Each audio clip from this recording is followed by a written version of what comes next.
सभी मित्रों का स्वागत है डिवाइन हीलिंग में।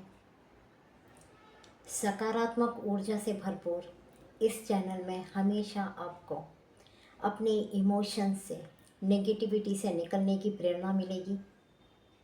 तो आज मैं बात करूंगी शोक के विषय में, जो हम सभी अपने जीवन में कभी ना कभी इस फेज से गुजरते ही हैं। जब हमारे माता पिता हमसे बिछड़ जाएं, या हमारी पत्नी, पति, कोई भी नियर एंड डियर वन जिनसे हम बहुत ज़्यादा अटैच्ड हैं, जिनसे हम बहुत ज़्यादा प्यार करते हैं, उस इमोशन को हैंडल करना बहुत मुश्किल होता है जब कोई अचानक इस दुनिया से चला जाता है और पीछे छोड़ जाता है एक खालीपन। तो समय जैसे थम सा जाता है। दुनिया तो चलती रहती है, लेकिन जो पीछे रह जाता है उसकी पूरी दुनिया बदल जाती है। शोक सिर्फ आंसू की बात नहीं है,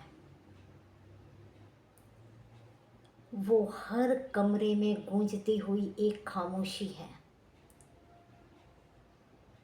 जो इतना शोर मचाती है कि हमारा जीना मुश्किल हो जाता है। डिनर टेबल पर खाली पड़ी हुई कुर्सियाँ, वो सारी बातें जो कभी कही गई थी, कभी सुनी गई थी, मन में गूंजती रहती हैं। लोग कहते हैं कि समय सब कुछ ठीक कर देता है। समय सब कुछ कहाँ ठीक कर देता है, लेकिन सच तो यही है कि समय दुख को मिटाता नहीं है, हमें उस दुख के साथ जीने की आदत पड़ जाती है। हमें सिखा देता है उस दुख के साथ जीना।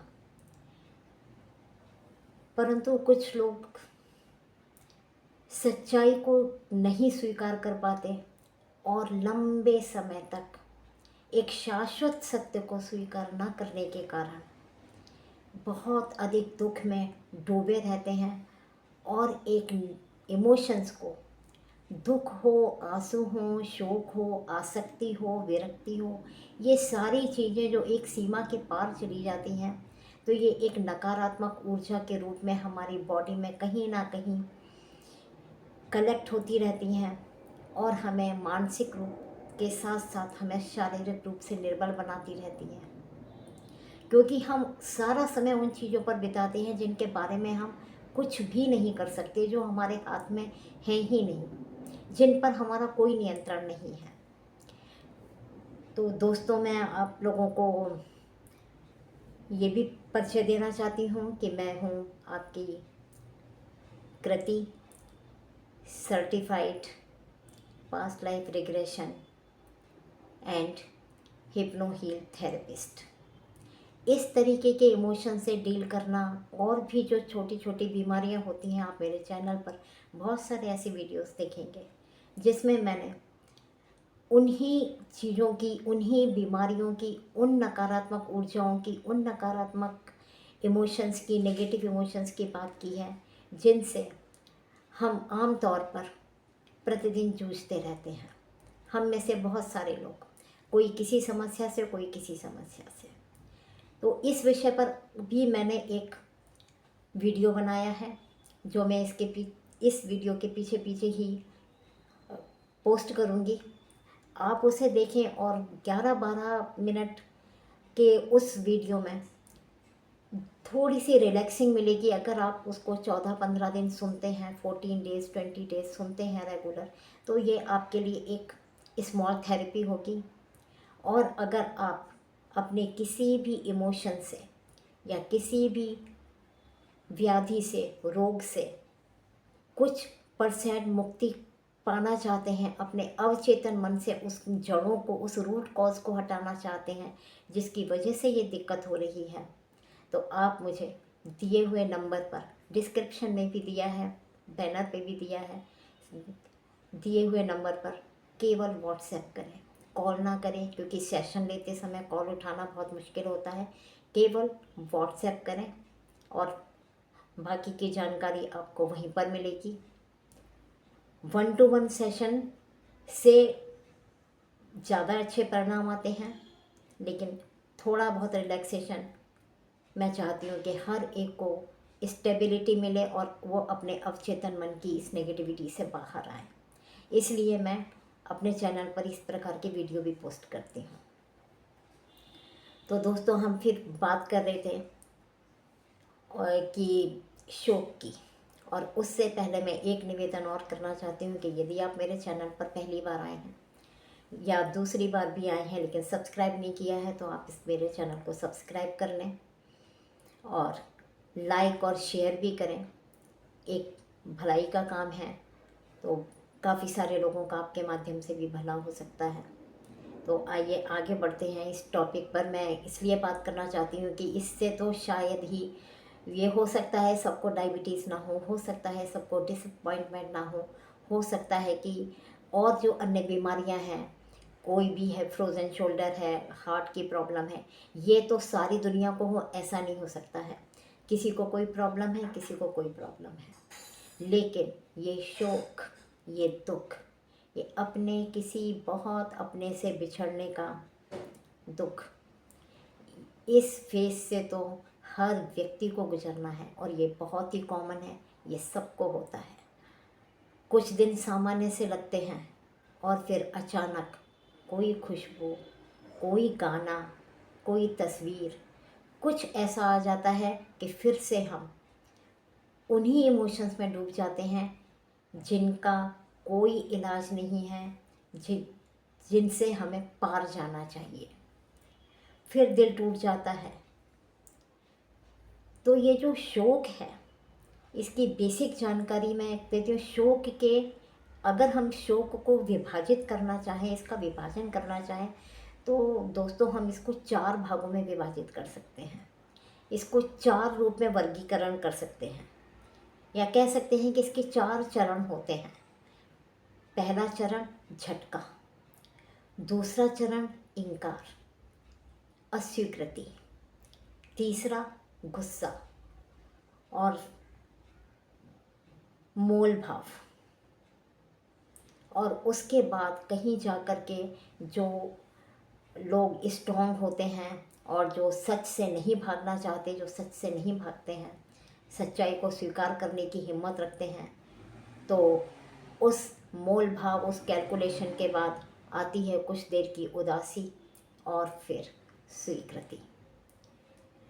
तो ये, इसको अगर एक एक लाइन में मैं एक्सप्लेन करूं, जैसे मैंने कहा झटका, हम लोग कभी भी इस बात के लिए प्रिपेयर नहीं होते कि कोई हमारा अपना इस तरह हमेशा के लिए हमारे से अलग हो जाएगा, चला जाएगा, दूर हो जाएगा।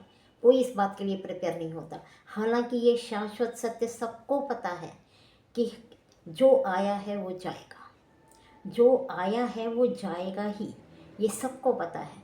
लेकिन फिर भी हमारा दिल ये नहीं मानता कि किसी दिन, एक दिन ऐसा भी आएगा कि हम अपने पापा को दोबारा नहीं देख सकेंगे। कोई दिन ऐसा आएगा हम अपनी माँ को दोबारा नहीं देख सकेंगे।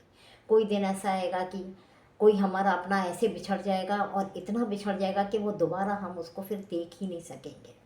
इसके लिए कोई प्रिपेयर नहीं होता। तो जब भी कभी ऐसा, और ये घटना तो ज़रूरी ही है क्योंकि ये शाश्वत सत्य है, जो जितनी आयु लेकर आया है वो उतने दिन रहकर इस दुनिया में जाएगा।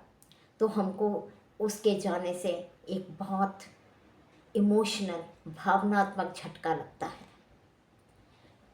एक भावनाओं का उफान उठता है, और उसके बाद में वो जो तूफान है, क्योंकि ये चीज़ें हम किसी से शेयर नहीं कर सकते, तो ये एक मौन तूफान का रूप ले लेता है। मुख तो मौन रहता है लेकिन भीतर तूफान रहता है। उसके बाद, इस झटका लगने के बाद हमें, हमारा मन कहता है नहीं, ऐसा नहीं हो सकता। हम स्वीकार ही नहीं कर पाते कि ऐसा हो गया है। हम उस सच्चाई को मानने से इनकार कर देते हैं। बहुत बार आपने ये लोगों से सुना होगा, लोगों के मुंह से, कि विश्वास ही नहीं होता, अभी तक मुझे विश्वास नहीं हो रहा कि वो नहीं है, अभी तक मुझे विश्वास नहीं हो रहा कि ये वो व्यक्ति नहीं है। तो हम उस शाश्वत सत्य को झटका लगने के बाद बहुत दिन तक इनकार करते हैं, और फिर हमको गुस्सा आता है, ऐसा क्यों हुआ। क्यों हुआ मेरे साथ ऐसा? अभी तो उनकी उतनी उम्र नहीं थी। अभी हम बहुत सारे कारण, तर्क वितर्क कुतर्क हमारे मन में चलते हैं। हम इस सच्चाई को स्वीकार करते हैं कि किसी के आने का और जाने का आयु से कोई लेना देना नहीं है। जो जितने पल, जितनी सांसें लेकर आया है वो उतने दिन ही यहाँ पर रहेगा और उसके बाद उसका जाना तय है। फिर भी हम गुस्सा होते हैं, बहुत सारा मोल भाव अपने मन में, बहुत सारा कैलकुलेशन करते हैं और उसके बाद छा जाती है एक लंबी उदासी और फिर बहुत फाइनली हम स्वीकार कर लेते हैं कि हाँ, ऐसा हो गया है, यही सच है। लेकिन असली जो जीवन है उसका रास्ता इतना सीधा नहीं है। हम आगे बढ़ते हैं, फिर गिरते हैं, फिर उठते हैं, फिर गिरते हैं। ये एक सीढ़ी नहीं है, ये एक लहर की तरह होता है। नींद नहीं आती, बिना वजह आंसू बहाते रहते हैं। भूख नहीं लगती, कहते हैं मन नहीं कर रहा, नहीं खाएंगे। कितनी भी भीड़ हो फिर भी हमें ऐसा लगता है कि कोई नहीं है। उस एक व्यक्ति के चले जाने का इतना असर होता है कि कितनी भी भीड़ हो पर हमें लगता है कि कोई नहीं है, हम अकेले में हैं। शोक इतना बोलता है, इतना बोलता है बिना शब्दों का प्रयोग किए। निशब्द मौन रहता है। कुछ लोग खुद को अलग कर लेते हैं, कुछ लोग स्ट्रांग होने का, मजबूत होने का दिखावा करते हैं। हर कोई अपने अपने तरीके से शोक मनाता है, कोई सही तरीके से, कोई गलत तरीके से। लेकिन दोस्तों, डिवाइन हीलिंग में हमें ब्रह्मांड से कनेक्ट होकर सोचना चाहिए कि इस दर्द में भी एक छुपा हुआ प्रकाश है। इस दर्द में भी एक छिपा हुआ प्रकाश भी है। आगे बढ़ने का अवसर भी है।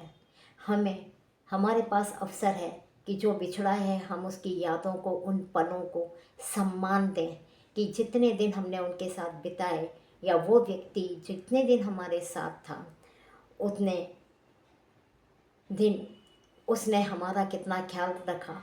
और हम आज अगर इतने दुखी हैं तो इसलिए दुखी हैं क्योंकि वो वास्तव में बहुत अच्छा रहा होगा ना वो इंसान। अगर हम बुरा होता तो हम इतने दुखी नहीं होते। तो हम उन यादों को सम्मान दें और ये भी सोचें कि आप अकेले नहीं हैं इस शोक में। समय पर दुख को तो महसूस करें, ज़रूरत हो तो मदद मांगें। कभी कभी खामोशी भी हील करती है। खुद से भी प्यार करें, खुद से भी दया से पेश आएं। ये सबसे अधिक अवश्य होता है कि हम खुद से भी अच्छा व्यवहार करें। जब हम शोक में होते हैं तो हम अपने आप को, अपनी उपेक्षा करना शुरू कर देते हैं।